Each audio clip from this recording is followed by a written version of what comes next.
mzuri Mwanga. Umetokea wapi? Nimetokea huko Githurai. Nikaamua tu nikupitie. Hii mambo ya wahenga Maragoli mhenga mwenyewe. Ni sisi tulianzisha na mimi ndio the only, hata nilikuwa nimevaa suti.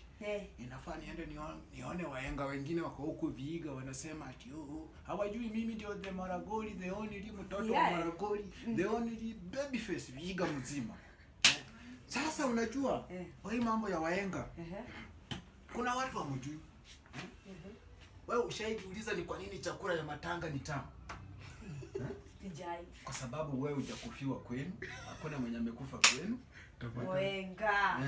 Unakuwa na stories za ajabu. Mbona wewe unaendanga sokoni unaona chokora mtu wazima anacheza unafurahia? Mbona wewe unafurahia? Anakuanga dada yako? Tafakari hayo. Acha upumbavu. Kati.